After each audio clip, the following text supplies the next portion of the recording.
Welcome everybody to another edition of Talking with Heroes talk show program. I am Bob Calvert, your host. Ted's behind the camera. Ron was with me in Iraq. Ted's here in Afghanistan with me. So I want to start out by thanking you, Ted, for being here. And we're here on TalkingWithHeroes.com. Also, thank you for your service.us, our online news site. And again, we were in Iraq, we were in Kuwait, now we are in Afghanistan, back for the third time to tell the stories, the progress stories, the things that are happening here with our troops that we're not hearing a lot back home until now. And we're actually here in Kabul. We're on a NATO Training Mission Afghanistan base. NATO Training Mission is known as NTM-A, and the base we're on is Camp Eggers. And we're in an area known as the Green Zone, which Camp Eggers is within, along with embassies, President Karzai's palace, and many government organizations. And a little later, we're going to be at an area called the Courtyard, where some of the military personnel are going to be coming up and saying who they are and giving shout-outs to family and friends back home. But for right now, I'm going to introduce a captain here who's going to tell you a little bit about himself and a little bit about what's happening here. Welcome. Thank you for coming out like you did. Quick notice. No problem. Tell people a little bit about yourself. Well, I'm originally from New Jersey, Winslow, New Jersey. I was active duty for 5 years and then got out and went to the reserves, and I volunteered to come here with the 151st TIOG, part of a 6-man team. Okay, and what is your name with your rank? Oh, it's Capt David Zolinski. Okay. And how long have you served? Right now it's probably about 7.5 years or so. Okay. And part of your service is in the reserves, right? Yes. Yeah, so 5 years active, and then now it's been about 2 years, a little over 2 years reservist. Okay, just quickly talk a little bit about the reserves. We were able to interview some in Iraq. You actually have, when you get back home, you have a job or a business you go back to? Yes, back home I work as a project manager for a mechanical contractor. It's Elliott Lewis out of Philadelphia, and I work for their subsidiary A.A. Duckett in New Jersey. It's a little interesting being a reservist because, once again, you're not full-time, you're at a civilian job, and on 1 week in a month you go in, put on the uniform, start doing the job. And then obviously when something like this comes up where they need somebody to deploy, you have to completely shift your life around in order to transition over to full active for an entire year. So it definitely is interesting. It's a little bit of a challenge, but it's worthwhile to do it. It doesn't sound like you're one of the reservists that's had a problem going back and still having your job. My company's great. Like I said, they have made it very clear that they support what I do. They've sent tons of care packages over to us. And I know some other people do have a challenge with that, but like I said, I'm very fortunate that they're more than supportive, and I know if I want to, the job's waiting for me back there. So, okay. Share a little bit with the American people where we're at, what's happening here. Well, like I said, we're at NATO Training Mission, which is very unique compared to most other units. This is my third tour, and the other units I was with were maneuver units out in the field, pretty much tracking down insurgents and trying to establish security. The difference is here at NTM-A, our whole job is to build the ANSF forces, basically the Afghan police and army, build them to a point where they can transition and take responsibility for the country, so that eventually the coalition forces will move out. So that's the big difference here. The other unique difference is that this is not just American. We have a wide variety of coalition forces from NATO and other countries that are here, and later on you'll probably see a lot of them, everybody from British, Canadian, Albanian, Greece. There's a very large number of countries here supporting the effort. So. It was real obvious this morning when we ate breakfast, went into the DFAC, there's sign-up sheets and there's all these different countries. Yes, there is I unfortunately I don't know the exact number off the top of my head, but there's a large number here, and as you'll see, there's many different uniforms walking around this place. Definitely.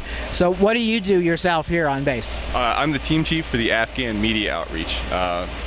Essentially, my job is to help build the relationship between the Afghan media outlets and the public affairs personnel here on an NTM-A.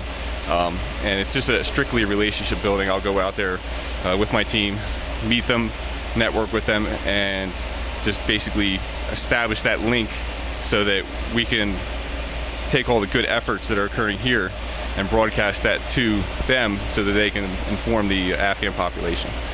Which is what we're trying to do, the same thing back in America, so Americans can find out that there really is progress happening here. It's difficult because a lot of times our good efforts, the good efforts don't get broadcast as much as the negative things that sometimes happen. So that's one of my goals, especially in the Afghan arena and in this country, is to try to make sure that the good efforts are heard, along with the bad efforts. You have to tell both sides of the tale, but a lot of times people focus on the negative versus the good. So we'll make sure the good gets heard.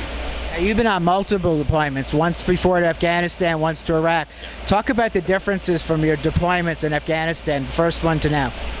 Well, my first tour was in Host, which was a border province here in Afghanistan. Very austere living. Once again, it was with a maneuver unit. So our focus was more of going out there and trying to track down insurgents and people that were doing bad things, basically. In Iraq, I was actually a trainer. I was called a MIT. So I was training Iraqi army and police. And once again, we were still kind of out there trying to track down people and so forth.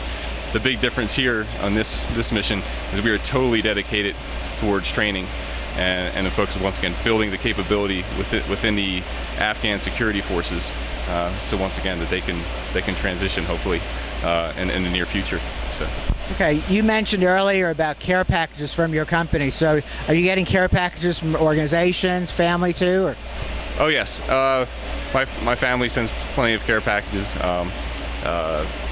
I'm trying to remember. There's another organization, and I'm kind of blanking on it right now. But yes, we get a significant amount of care packages. We would like to respond more to people. However, a lot of times we get so many care packages that it's difficult with our busy schedules here, trying to keep in touch with family and so forth. So, but it is greatly appreciated when we do get those care packages, because it gets something physical from home. Even if it's just a snack or something, it's a good feeling. Mail, I think through the ages has always been a very good thing for soldiers to receive when they're downrange. So. Why don't you just look at the camera and give a shout out to family and friends back home? All right. Well, I just want to say hello and just thank my family, Ed and Patricia Zolinski, and then my brothers, and then also everybody else back home, my aunts and friends and the rest of my friends and so forth that have always supported me here with the good emails and the care packages and so forth, and they're always very supportive when I come home. They're always trying to take care of me, so I really appreciate it. Thank you. Thank you very much for your service to our country, and I appreciate you bailing me out here by coming out so we can get started right. Not an issue. Okay, thank you. Well, once again, folks, I am Bob Calvert, the host of TalkingWithHeroes.com. We will be here in Afghanistan for a while now, so the next videos, as we go over in time, will all be from different areas of Afghanistan. I do want to thank Embry-Riddle Aeronautical University, which is embryriddle.edu. They made the trip possible, and Mark Lydon, who introduced me to Embry-Riddle. Mark has a book called Veterans Do This Get Hired. It's dothisgethired.com. And also, of course, Ted behind the camera. And we will be back with more. We're going to be going over to, I guess it's a Courtyard. Is that right? A Courtyard? Yeah, it's a small courtyard that most people go to relax and drink coffee and so forth. Okay, we're going to walk around with the camera and kind of give you a little behind-the-scenes look at just one of the areas on this Camp Eggers base. And then we're going to be having some of the troops, hopefully some from other countries. We'll see what happens there. And they're going to come up and tell a little bit about themselves and give shout-outs to family and friends back home. So we'll be back with more on TalkingWithHeroes.com, reporting from Camp Eggers in Kabul, Afghanistan. Welcome, everybody, to another edition of Talking with Heroes talk show program. I am Bob Calvert, your host. Ted Leadley behind the camera. I want to thank Ted for coming out and joining me here in Afghanistan to give us better quality video than I've been able to do in the past. And we are still here in Afghanistan. We've just gotten started. We're in Kabul, Afghanistan. We're on a NATO Training Mission Afghan base. It's NTM-A. The base is Camp Eggers.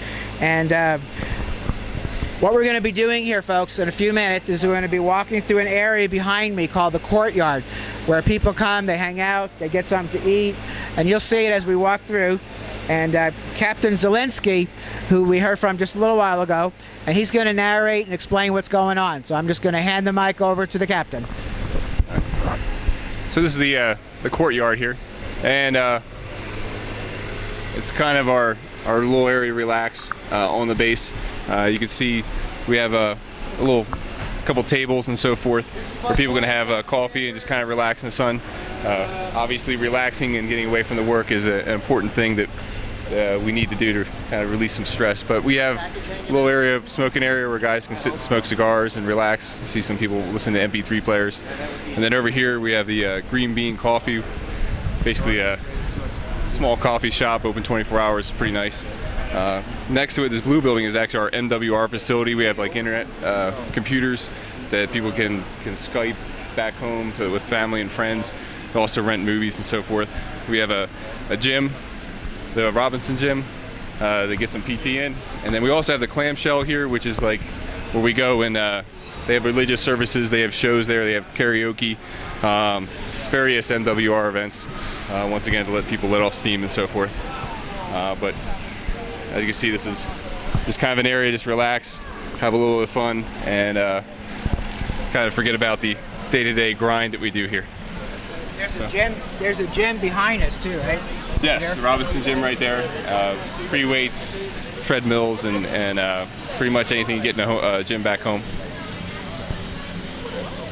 Okay, so what we're going to do now, folks, is we're going to go ahead and set up over here near Green Beans Coffee. Guess give them a free plug, right? Yes. And we're going to be talking to men and women here serving on the base at Camp Eggers in Kabul, Afghanistan.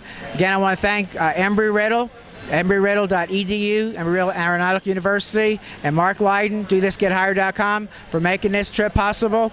And we'll be back with more from here in Kabul, Afghanistan on TalkingWithHeroes.com.